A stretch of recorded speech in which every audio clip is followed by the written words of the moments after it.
Para interpretar esses números, nós convidamos o economista e coordenador de estudos econômicos do Instituto Jones dos Santos Neves, Matheus Magalhães. Bom dia, Matheus. Bom dia. É retomada do crescimento, de fato, depois de 3 meses aí de queda no número de empregos, agora aqui no Espírito Santo caiu menos, no Brasil voltou a crescer, as admissões voltaram a crescer. Estamos chegando ao fim da crise?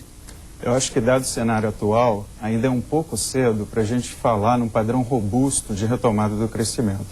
Lá no Instituto Jones dos Santos Neves, nós temos um observatório de acompanhamento da crise, onde a gente acompanha não apenas a economia mundial, a economia brasileira, mas também a economia capixaba.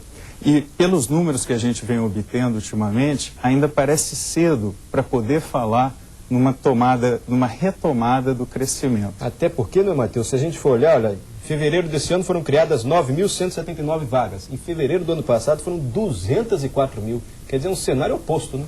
De certa forma, sim. Agora, eu acho que é importante estar levando em consideração que não só no Espírito Santo a gente tem esse cenário, mas no Brasil como um todo e também na comunidade internacional. Haja vista a economia norte-americana e a comunidade europeia, que está sofrendo com os efeitos adversos da crise de uma maneira muito mais profunda do que o nosso Estado. Mas por que o Espírito Santo não conseguiu a mesma recuperação desse cenário brasileiro? Em economia acontece uma coisa que a gente chama de efeitos defasados. Então, o que acontece com o Brasil em fevereiro não precisa necessariamente acontecer com o Espírito Santo no mês de fevereiro. Pode ser que o Espírito Santo apresente uma retomada no sentido do emprego formal daqui a 2 ou 3 meses. Pode ser uma questão de tempo. De novo, ainda é cedo para falar num padrão robusto de Mas retomada. é importante dizer que o Espírito Santo teve uma melhora, quer dizer, reduziu o número do desemprego. Sim. A gente vinha perdendo mais, agora o representante do Ministério do Trabalho disse que foi uma variação insignificante, 370 vagas, né? A diferença de admissões para as demissões, mais demissões do que admissões. Sim, de acordo com os dados do Cadastro Geral de Empregados e Desempregados, o CAGED, esse mês nós tivemos um saldo negativo de 370 vagas. Agora é importante frisar que se você comparar fevereiro com janeiro, em janeiro a gente teve um saldo negativo de 3.725 vagas. Se você olhar para dezembro, um saldo negativo de mais de 12 mil vagas. Na verdade, a gente está vendo uma desaceleração da queda do emprego, e isso deve ser visto como um fator positivo no momento, na minha Agora, opinião. seu Matheus, o impacto do emprego aqui no Espírito Santo com a crise, segundo os economistas, já era esperado, principalmente no setor de siderurgia e de metalurgia, porque a construção civil e o comércio foram os que mais demitiram.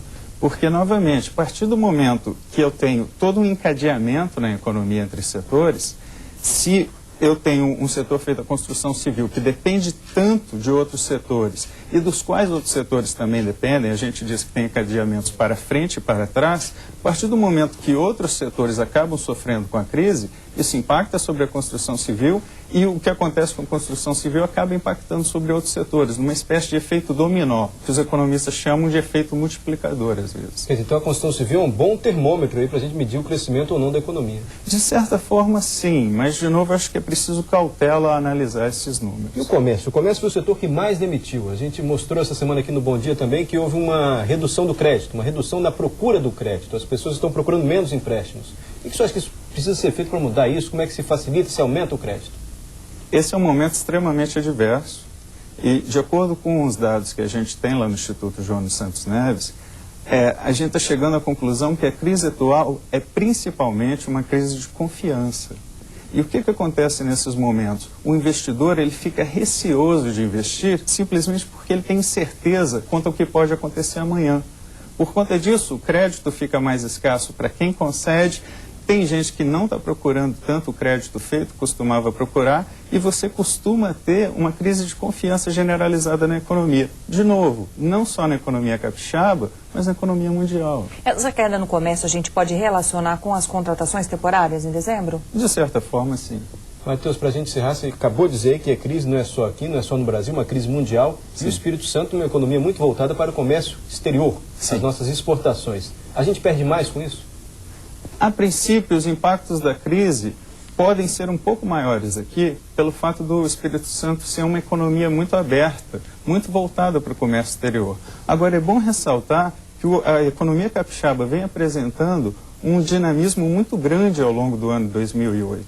E exatamente pelo fato dela ser uma economia muito voltada para o exterior e com vantagens logísticas e com a boa política fiscal nos últimos anos, a economia capixaba tem tudo para se recuperar muito rápido dessa crise, caso o cenário seja revertido. De novo, ainda é um pouco cedo para se falar em recuperação. Eu acho que lá para julho a gente já pode sentir um pouco melhor os efeitos iniciais dessa crise e traçar diagnósticos mais precisos. Então, não podemos nem dizer que estamos saindo do fundo do poço ainda. É muito cedo para qualquer análise sobre o final da crise ou não. Sem dúvida. Matheus de Magalhães, economista do Instituto Jones dos Santos Neves, analisando aqui para a gente os números do emprego. Aqui no Espírito Santo, os setores que mais perderam vagas foram o comércio, em seguida a construção civil e depois a indústria.